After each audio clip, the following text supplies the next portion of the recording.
Esta mañana vamos a platicar de un tema. Yo le decía el chiste a los hermanos en la iglesia. Este mensaje tiene nombre de novela. Se llama El engaño. Pero se refiere a un tema que es muy práctico y un tema que es de aquellas cosas en nuestra vida que muchas veces hemos dejado de pelear. Ese es el problema.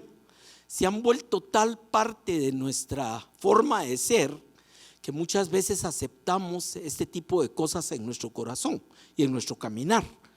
Y a veces es necesario reflexionar sobre ello porque son cosas que el Señor claramente enseña en la palabra, que debemos evitarlas y que es parte de todo eso que debemos ir sacando de nuestra vida.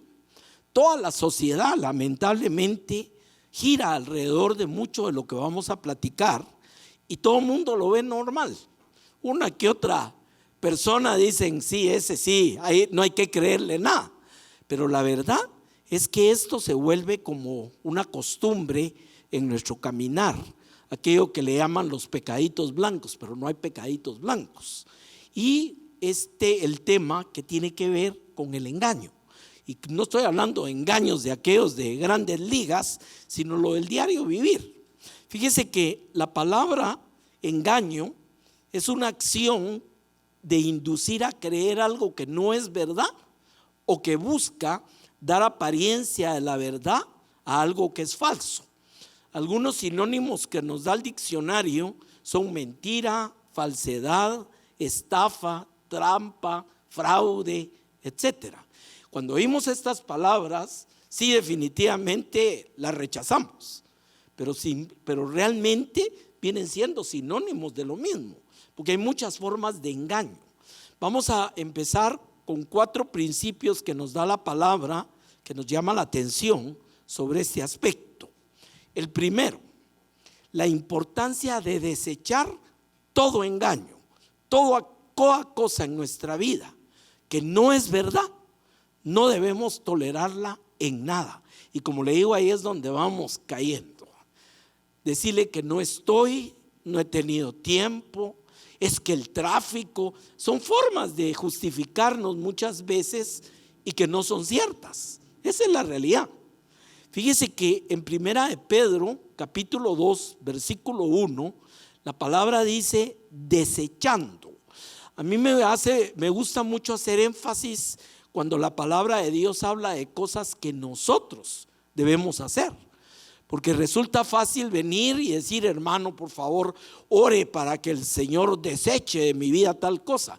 Pero hay cosas que la Biblia es directa. Somos nosotros los que tenemos que hacerlo. Y aquí esta es una de ellas. Dice, desechando pues toda malicia, todo engaño, hipocresía, envidias, detracciones. O sea, nótese la lista en medio de la cual lo va introduciendo.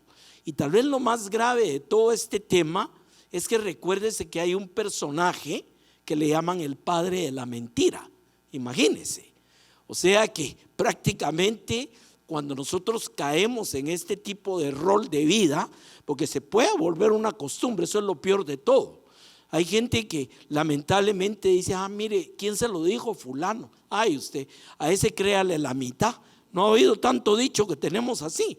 Dicharachos que son a la larga una verdad, pues.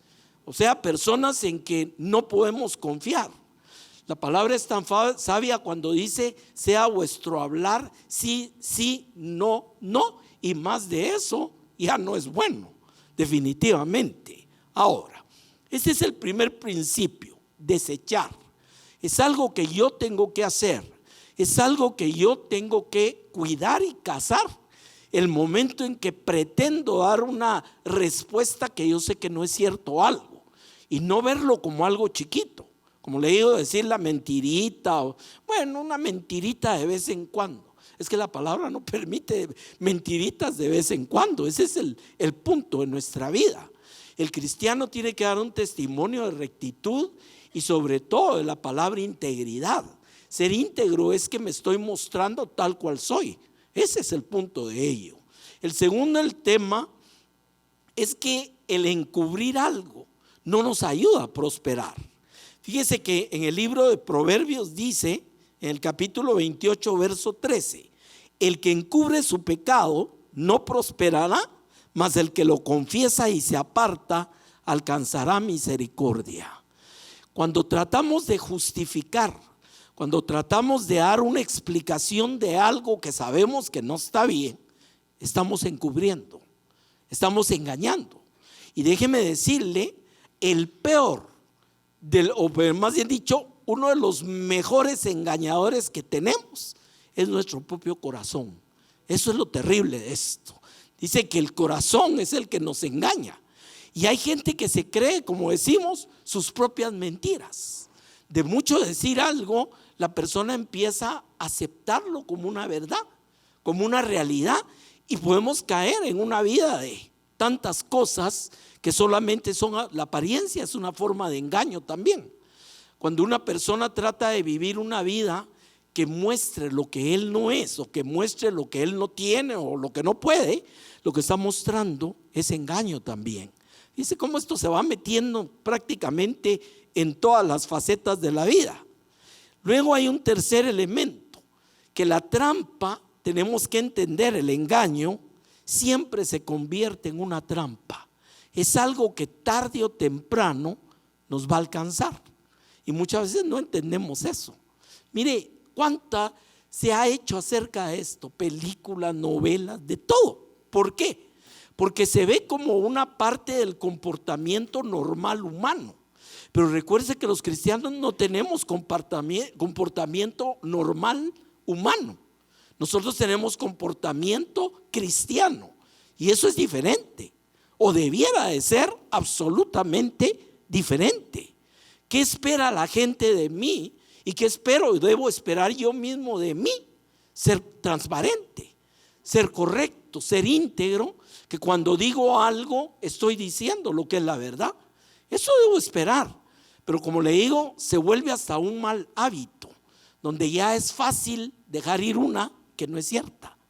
Y ahí es donde empezamos a engañarnos, y siempre dice la palabra: no os engañéis. Fíjense, está refiriendo a uno mismo. Gálatas 6:7: no os engañéis, Dios no puede ser burlado, pues todo lo que el hombre sembrare, también segará. Una de las cosas más importantes de este tema es la conciencia de que vivimos delante de un Dios omnisciente. O sea, no hay lugar en nuestra casa ni en nuestra vida donde nosotros podamos hablar en secreto y Dios no oiga. Dios conoce la intención de nuestro corazón, sabe por qué estamos diciendo algo, y antes dice la palabra que la palabra esté en nuestra boca, el Señor ya la conoce. Entonces se imagina, si el Señor conoce a ese grado lo que decimos y estamos diciendo cosas que no son ciertas, eso está siendo delante de Dios.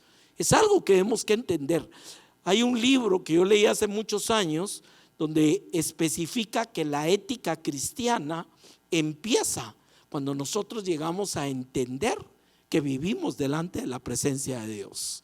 Muchas veces el concepto un poco religioso es que vamos a la presencia del Señor, y claro, tenemos momentos especiales ahorita en la alabanza donde nos acercamos más a Dios, pero en la presencia del Señor vivimos permanentemente, donde estemos. Por eso es que también es tan importante para cosas como la vida de oración, comprender que si bien a veces necesitamos un momento de encerrarnos en algún lado, pero la vida de oración es siempre. Yo tuve que manejar muchos años para ir a trabajar. Hoy ya con el Zoom me cayó bien eso. Hoy estoy saliendo otra vez, pero le digo, mi mejor tiempo de oración era en el tráfico. Ni sentía el tiempo. ¿Por qué? Porque es un tiempo en que usted comprende que puede hablar con Dios a donde esté. O sea, todo el tema religioso nos ha llevado a posiciones especiales, a lugares especiales.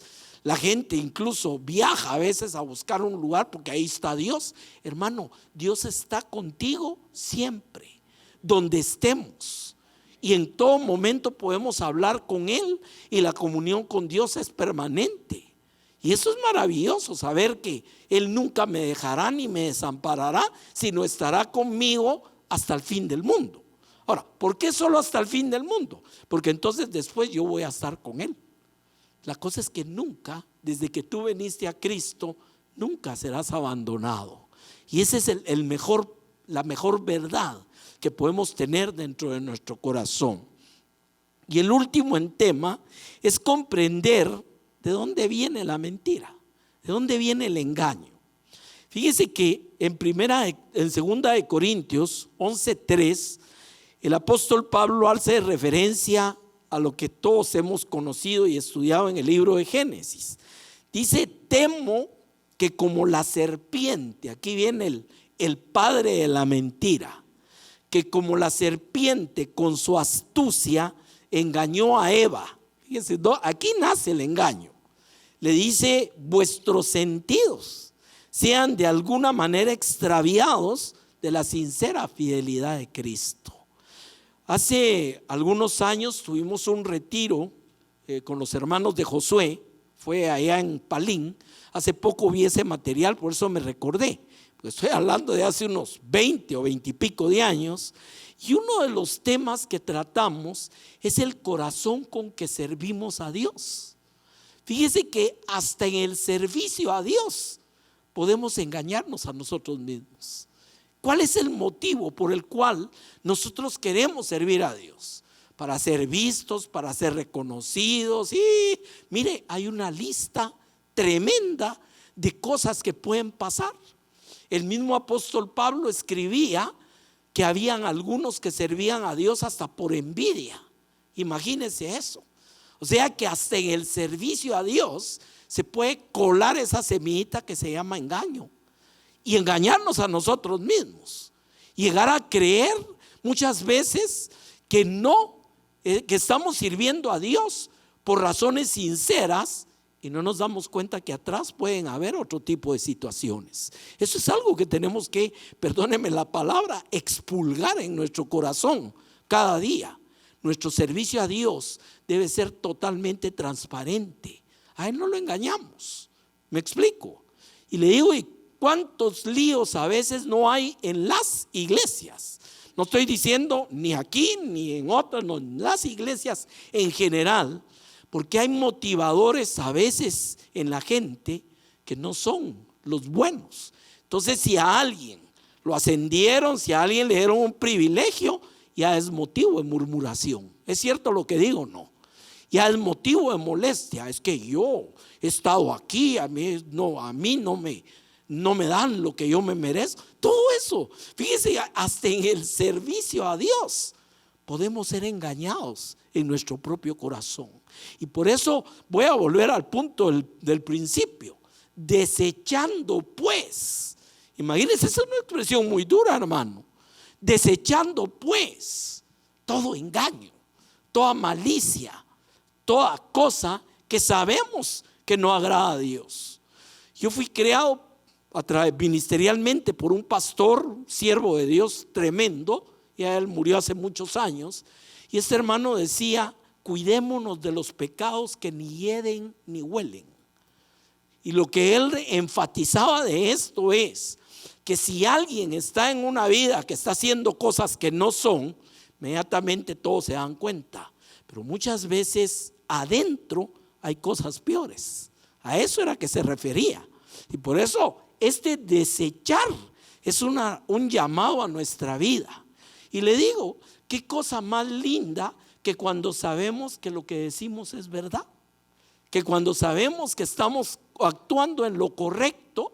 Y como le digo, es engañoso el corazón, pero también Dios nos ha dado la capacidad de discernir espiritualmente ese tipo de cosas. O sea, somos nosotros los que tienen que barrer la casa. Yo creo que ninguna ama de casa, si la casa está algo sucia, se va a poner de rodillas a orar y: Señor, te pido que mandes ángeles a barrer la casa. No, lo va a tener que hacer usted. Y ese es nuestro corazón.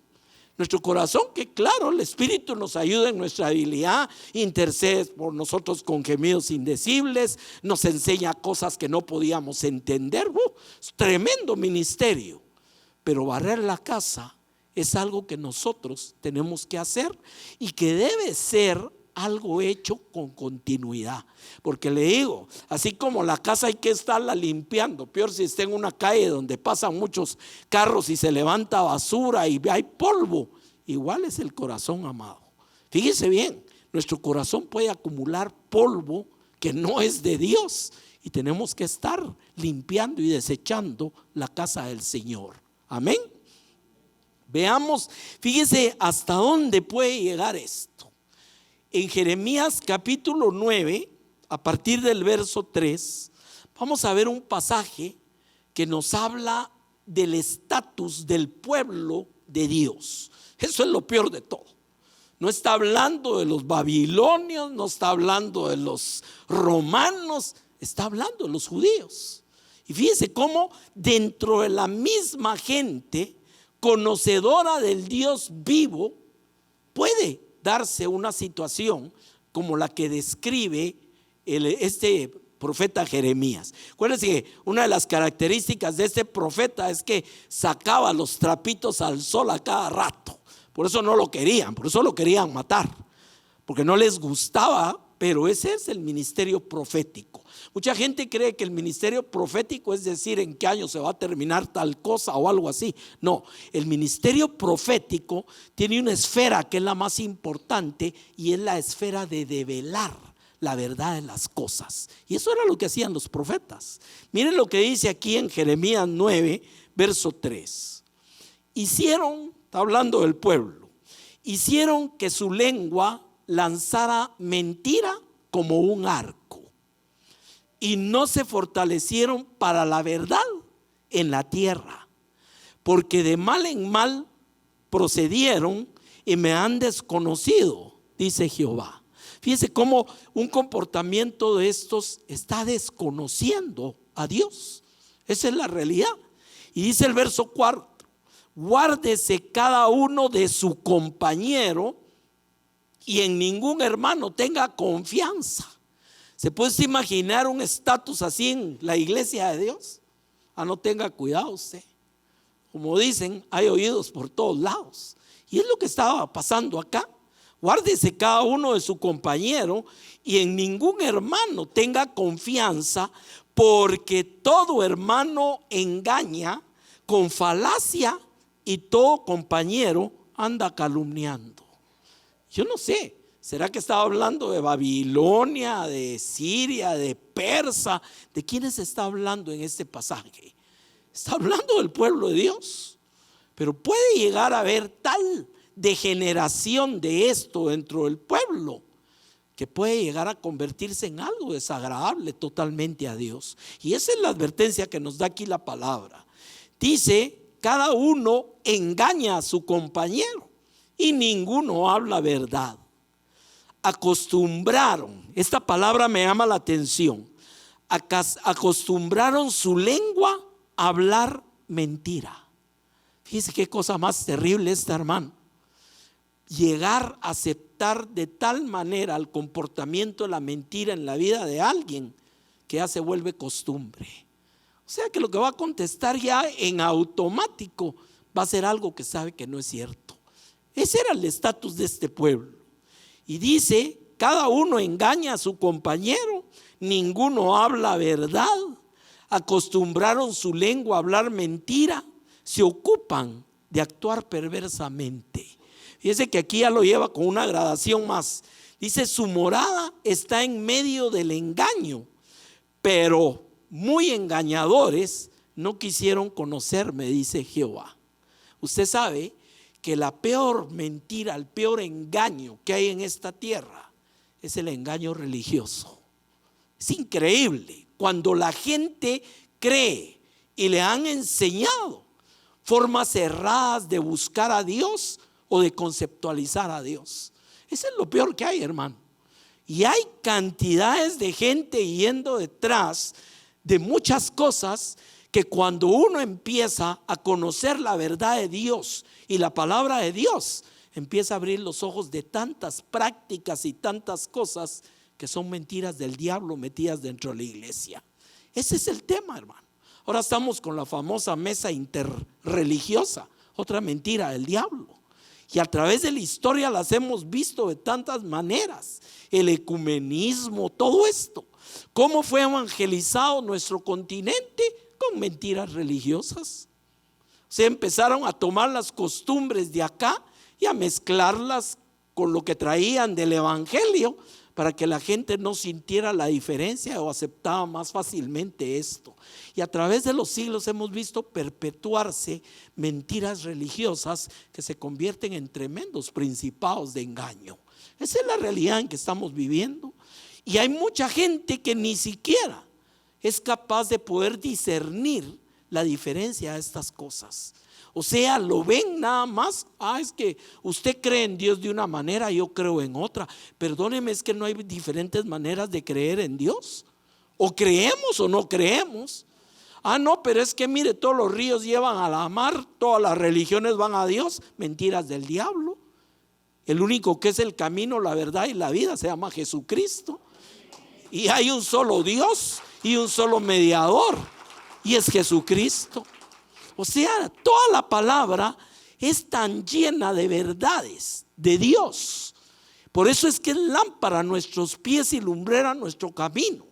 Cualquier aspecto que aceptamos que no es esa verdad de Dios, ya estamos cayendo en el engaño. Y déjeme decirle, me entristece, sé que hay gente que es sincera en lo que hace, pero sinceramente engañados. Y lo que paran haciendo es engañando a otros. Ese es todo el rol de lo que estamos viendo, hermano. Se habla de estadísticas que son tantos millones de cristianos.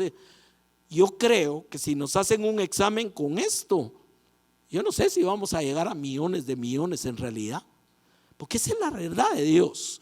Conocer a Dios tiene que conocerlo como Él se reveló.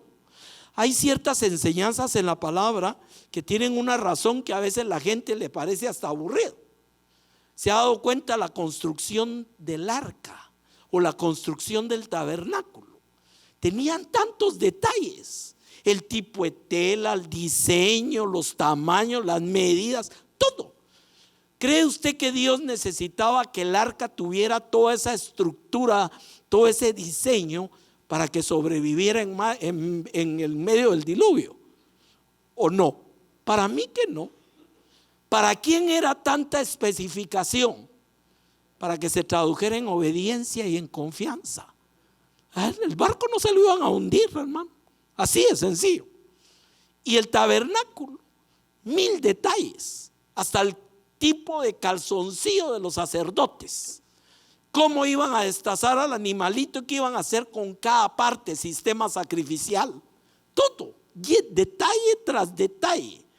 Y a veces preguntamos, pero ¿por qué? ¿Será que era mágico que si le cortaban la patita aquí o se la cortaban aquí? No, era obediencia, era confianza, era demostrarle a Dios que las cosas se hacen como Dios dice. ¿Y cómo lo vamos a hacer si no sabemos cuál es la verdad? Hay mucha gente que sigue cosas que cree que son verdad de Dios y no tiene nada que ver con Dios. El engaño, se da cuenta el alcance que tiene el engaño. Y nosotros no podemos, como hijos de Dios, como hijos verdaderos del Señor, no podemos permitirnos el engaño, pero ni siquiera en una comita en nuestra vida. Ese es el punto que quería traer esta mañana. Para nada. Y como le digo, esto no es un problema de una iglesia, este es problema de la iglesia. Cuando decimos estamos hablando aquí en México, en Estados Unidos, la iglesia en general, porque recuérdense que somos el cuerpo de Cristo, no importa qué parte ocupemos ni dónde estemos, pero somos hermanos. Amén. Sigamos viendo. Verso 7. El verso 7 empieza con un tema, un conector gramatical de lo que hemos venido viendo, que es concluyente. Dice, por tanto. Así empiezan los decretos. Por tanto, así ha dicho Jehová de los ejércitos: he aquí, yo los refinaré y los probaré, porque ¿qué más he de hacer por la hija de mi pueblo? O sea, claro, una de las mejores cosas que nos puede pasar como hijos de Dios es ser corregidos y disciplinados. Y lo que pasa es que como dice la palabra, la disciplina al presente no trae gozo, pero después da fruto. Pero es una parte que nos cuesta pasar en la vida cristiana. Pero nosotros como padres lo hemos hecho en su tiempo con nuestros hijos, y ellos lo harán con sus hijos, porque es una ley que Dios ha establecido en nuestra vida. El que detiene la corrección a su hijo, dice la palabra, no lo ama. O sea, tantas situaciones de esto. Dice el verso 8, siempre estamos en Jeremías 9. Oiga qué forma de expresarse. Saeta afilada es la lengua de ellos, engaño habla. Imagínense una palabra, una boca que engaña, es como una saeta afilada. Puedes imaginarse de eso. Hay un capítulo tremendo de esto, y es simplemente el capítulo 3 del apóstol Santiago, cuando habla de la lengua. Es ahí donde nace todo esto. Y dice, con su boca dicen paz a su amigo, y dentro de sí ponen sus acechanzas. Ok, aquí viene ya la doblez de ánimo como una consecuencia del engaño también. Ay, hermanito, Dios lo bendiga, pero por dentro, ¿qué estará pensando el hermano realmente? ¿Me explico?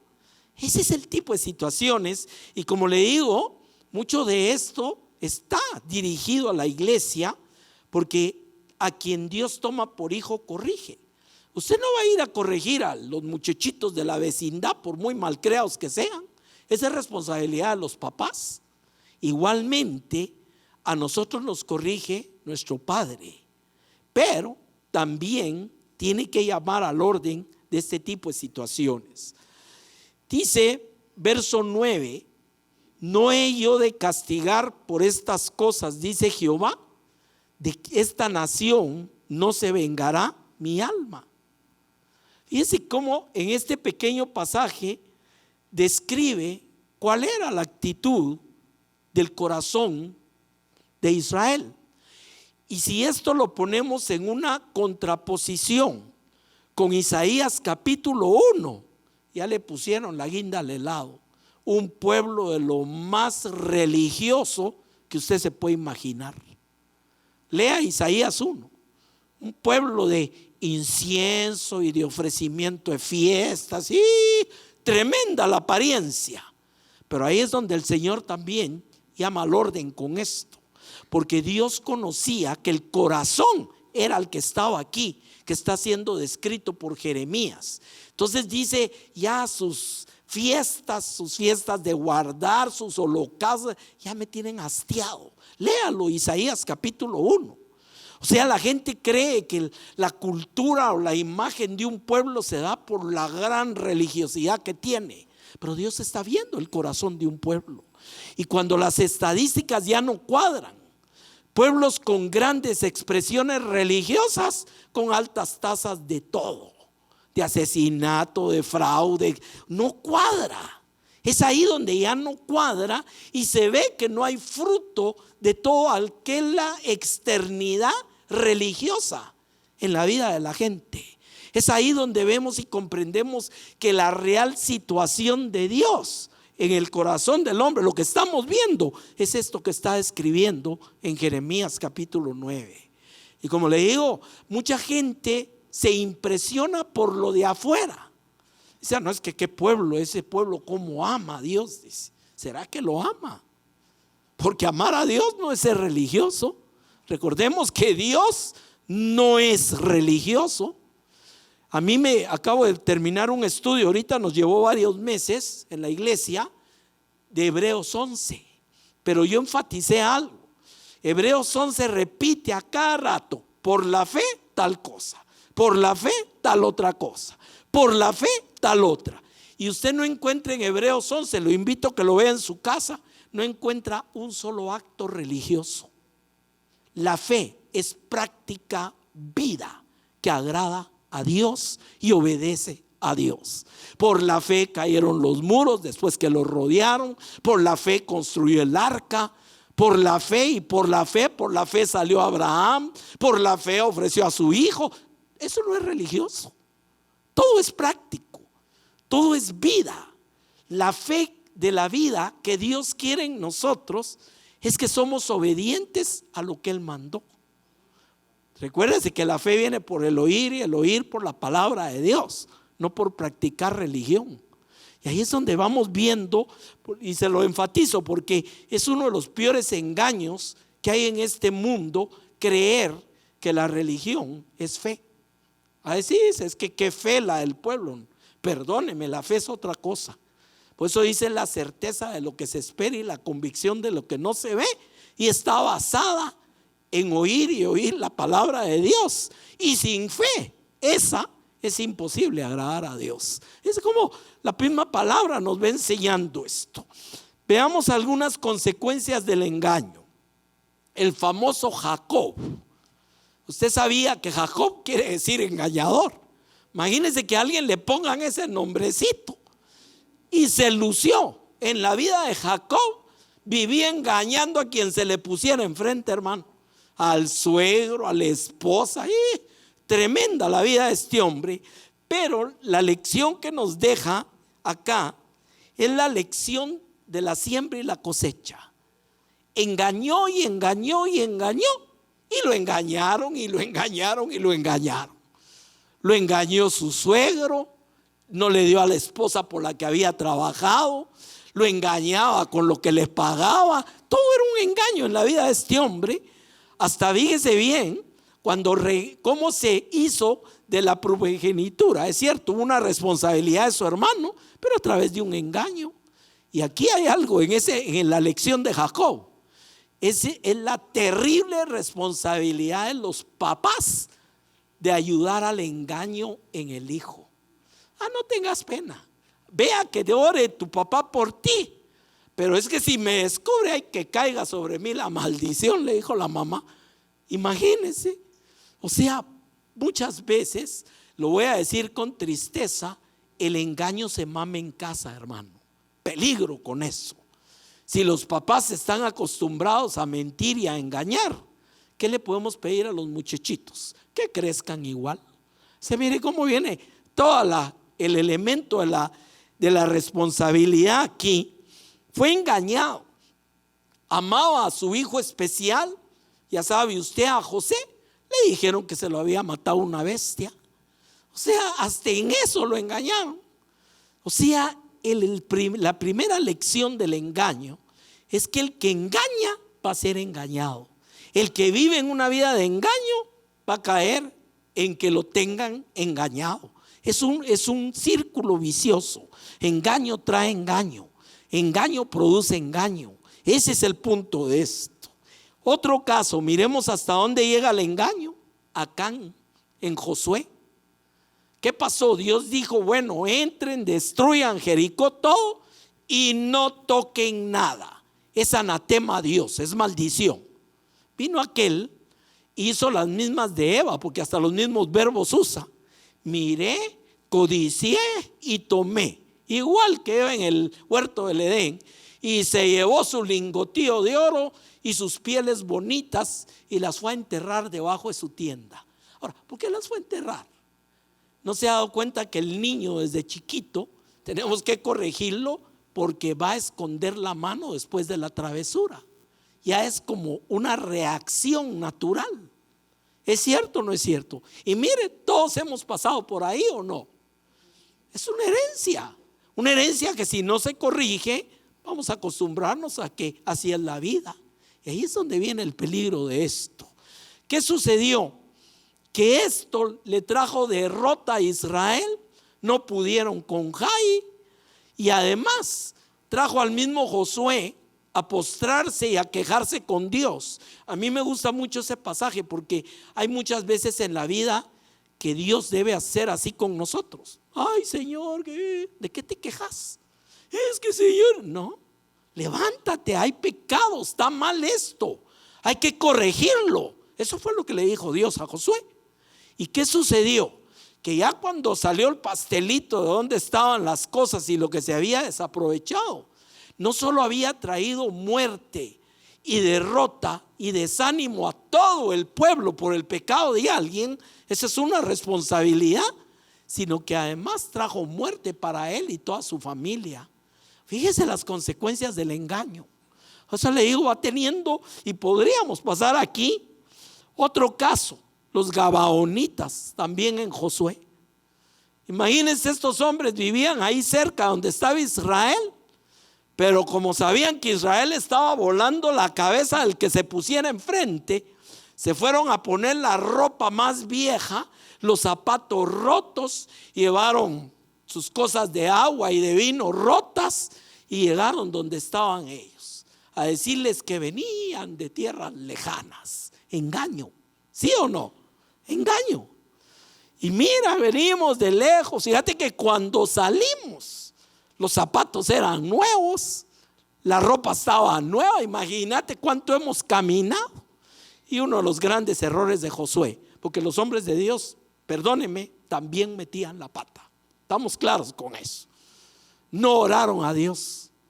Bueno, entonces hagamos trato, pues aceptémoslos. A veces podemos tragarnos el engaño sin cuestionar, ¿me entiende? O por falta de oración también. Y viene y vio las consecuencias. Tuvieron que hacer pacto y nadie los podía tocar. Y eso trajo maldición al pueblo años después. Porque vino Saulito cuando era rey y dijo: no, a estos hay que matarlos a todos. Y los empezó a destruir. Y eso le trajo consecuencias a Israel. O sea, el engaño nunca va a dejar nada bueno ni positivo en ninguna esfera de la vida. Por eso Dios nos advierte tanto de esto. Yo no sé si alguna vez usted se había puesto a ver cuántas veces la Biblia trata de esto. Y yo apenas estoy entresacando algunas cositas. Este es un tema a lo largo de toda la Escritura, igual que muchos otros. ¿Por qué? Porque Dios conoce el daño que esto puede producir en la vida del hombre y sabe que esto lo aleja de Dios. Veamos otra cosa más. Otro famoso, Giezi. ¿Saben quién era Giezi? El siervo del profeta Eliseo.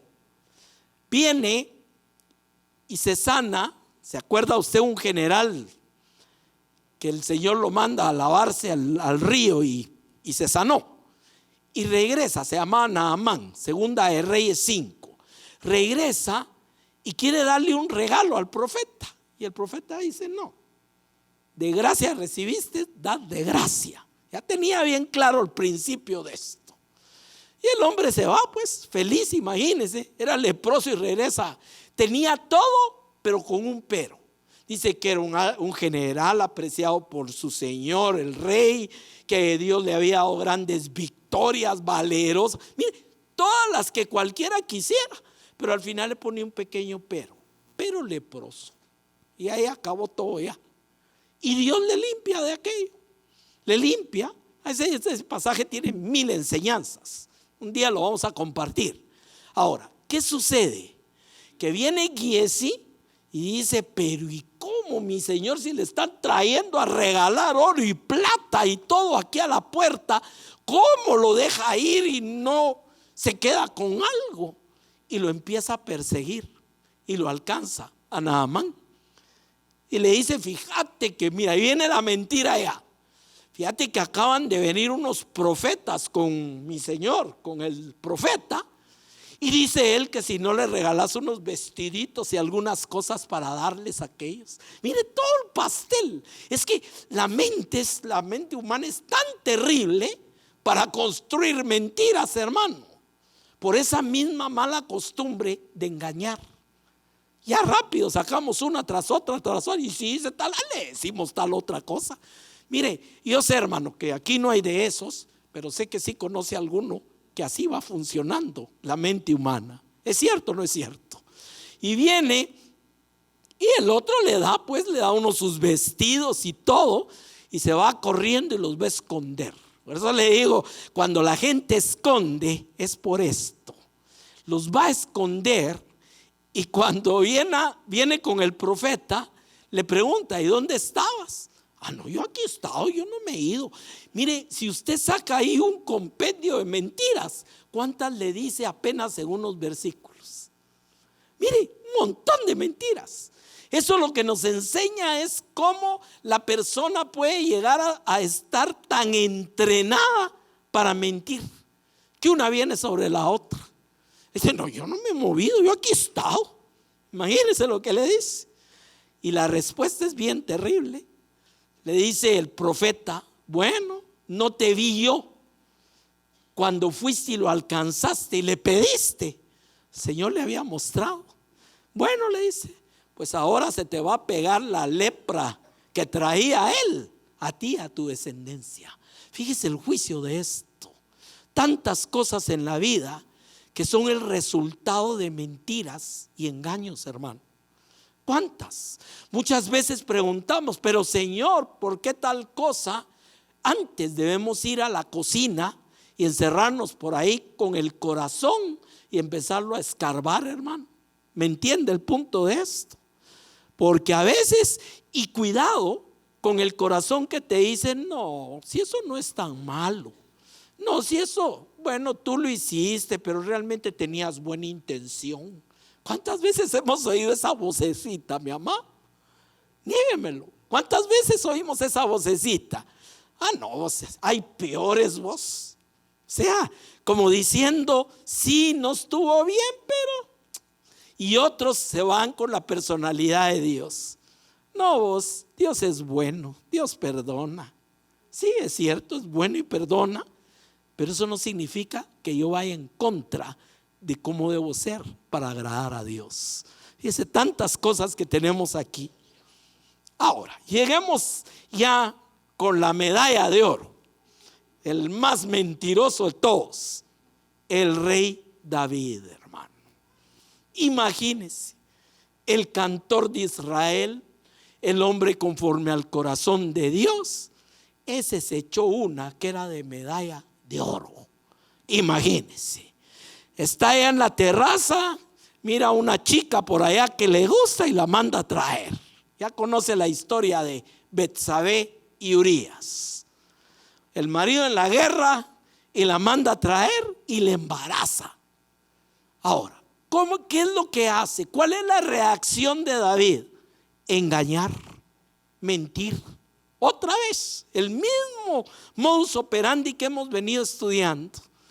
Y como el otro no se dejó engañar, porque lo manda a traer de la batalla y hasta lo manda comida de su mesa y mira, anda a dormir con tu esposa para tapar el problema. ¿Cómo es la mente humana? ¿Cómo es el corazón humano, hermano? Es que tenemos que tener un cuidado tremendo. Y déjeme decirle, antes de cuidarse del corazón de los demás, cuidémonos de nuestro propio corazón, porque esa es la advertencia. Ahí sí que, como dice Ángel, me gusta cuando dice eso, dice que tiene que cuidarse del mismo, porque esa es una realidad nuestra. ¿Y qué sucede con esto? Como no lo logró convencer de irse a su casa con su esposa, entonces llama a un mensajero y le dice, mira, regresa a la batalla y decirle al jefe, creo que era Joab, le dice decirle que a Urías lo ponga en la primera línea de la batalla entre los más valientes hasta que lo maten. Imagínense, con tal de tapar lo que había hecho, hermano. Por eso le digo, este tiene categoría de medalla olímpica. Y viene y al final matan al pobre Urías.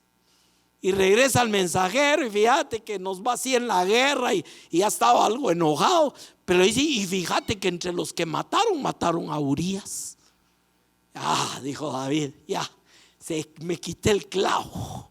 Le dice, bueno, dile que a veces la espada toca a uno, toca a otro. Mire, qué tremenda hipocresía, hermano. Por eso le digo, y parecería, mire, yo lo esperaría de, quién sé yo, de Herodes, de los romanos. Estamos hablando de David. Pero esto también es la advertencia. No hay corazón que se salve de esto si no peleamos contra esto. ¿Me entiende el punto de esto? Y viene y llega Natán el profeta. y le llega a contar una historia a David.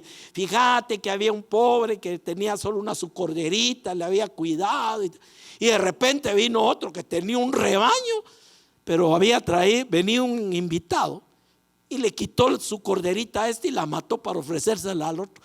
Y se para David bien bravo. Léala para el pasaje, hermano. Se para bien molesto y dice: ese es digno de muerte. ¿Cómo hace eso? Y le dice Natán: imagínese qué porrazo. Sí, ese eres tú. Así de sencillo. El Señor dice que te dio ese y no tenías que ir a agarrar a la esposa de Urías y matarlo por la espada del enemigo. Ahí tenemos el Salmo 51 y el Salmo 139. Son las expresiones del arrepentimiento de David, porque sí se arrepintió, hermano. Se arrepintió, pero las consecuencias de lo que había hecho no se dieron.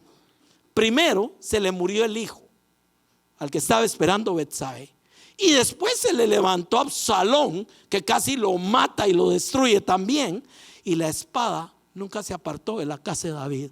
Ese fue el juicio por esto. Ahí está claro, en la siembra y la cosecha, siempre. Y dice la palabra que David siempre hizo lo que agradaba a Dios, pero hay un pedazote así que dice: excepto en lo de Urías. O sea que Dios nos está dando su visto bueno jamás a eso. Esa situación nos enseña muchas cosas. Nos enseña que aún el que ama a Dios puede fallar. Esa es la lección. Pero nos enseña también que no se va a escapar de la consecuencia. Hermano, ¿cómo empezó la iglesia del Señor? Fíjese que hubo una lección al puro principio, después del día de Pentecostés, que nos vuelve a recordar lo mismo. Ha oído hablar de Ananías y Zafira. Todos los hermanos que sentían en su corazón traían las cosas en común en la iglesia. Así empezó. Y ellos vendieron una propiedad, pero pues se pusieron de acuerdo. Mira, nos dieron 500, digamos que nos dieron 200 y solo damos los 200. Eso sea tonto lo que hicieron. Y llegaron y les pregunta al apóstol Pedro, esto ya está en el libro de Hechos, les pregunta cuánto les habían dado y le mienten. Y ahí mismo, como decía mi pastor, ahí mismo pegó lanariazos. O sea, se murió de una vez por haber tentado al Espíritu Santo y haber llegado a mentir, a engañar. Y al rato entra la esposa Zafira y entonces vino el zafirazo. Y ahí mismo cayó también, porque también mintió. ¿Cuál era la lección de esto? Mi pastor decía algo que era cierto, suena muy duro. Decía: necesitamos más Ananías y Zafiras en la iglesia para que la iglesia se comporte como debe de ser. Imagínense qué manera de decirlo, pero así podemos seguir. Esto es enciclopédico, el problema del engaño a lo largo de toda la escritura. Engaño y engaño hay, pero cualquier cantidad de lo que usted se imagina, y muchas veces siervos de Dios como David. ¿Cuál es nuestra lección, hermano? Mantengamos nuestro corazón limpio delante de Dios, desechando pues todo engaño, toda mentira, toda hipocresía, que la gente pueda vernos como nos ve Dios, transparentes, y pueda saber que el hermano y la hermana verdaderamente son lo que dice que son. Amén. Vamos a orar esta mañana. Pablo decía: no que sea perfecto, pero sigo adelante hacia la meta del supremo llamamiento de Dios en Cristo Jesús. Señor, ayúdanos a despojarnos del pecado y de aquello que no te agrada, y a limpiar cada día más nuestros corazones delante de ti, Señor, en el nombre de Jesús. Amén.